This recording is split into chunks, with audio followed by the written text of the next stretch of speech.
নমস্কার বন্ধুরা, সকলকে দোল পূর্ণিমার অনেক শুভেচ্ছা ও ভালোবাসা। আজ ছুটির দিন, সেজন্য একটু ঘুরতে বেরিয়েছি নদীর পাড়ের দিকে। ব্রিজ তৈরির কাজ চলছে এখানে। কাল রাতে একটু বৃষ্টি হয়েছিল, দেখো চারিদিকে জল জমে আছে। চারিপাশের পরিবেশটা কেমন লাগছে একটু বলবে। খুব সুন্দর মনোরম পরিবেশ, নদীর পাড়ে সুন্দর বাতাস বইছিল, খুব ভালো লাগছিল। নদীর পাড়ে এসেছি, দেখো প্রথমবার ব্লগ করছি, একটু ভুল ত্রুটি হলে মার্জনা করে দেবেন।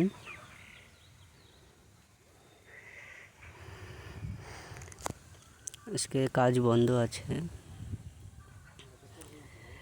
কালকে যেহেতু বৃষ্টি হয়েছে নদীর জল বেড়েছে, আজকে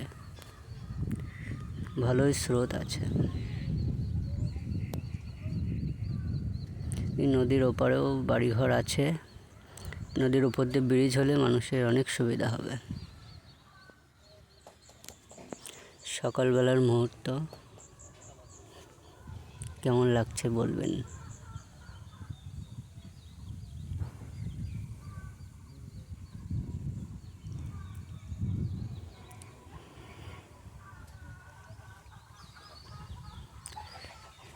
ঘুরতে ঘুরতে আমরা নদীর পাড় দিয়ে হাঁটছি। নদীর পাড়ে দেখুন সবজির চাষ করা হয়েছে কত রকমের, আলু, লঙ্কা, টমেটো, আরও বিভিন্ন ধরনের সবজি চাষ হয় এখানে। এখানে 12 মাসই সবজির চাষ হয়। এখন হাঁটতে হাঁটতে যাচ্ছি ফেরিঘাটের দিকে। দেখুন পিছনে ফেরিঘাট, মানে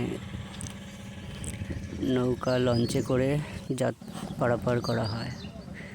ওই যে লঞ্চে করে পারাপার করছে। নদী পার হতে 10 টাকা করে ভাড়া লাগে।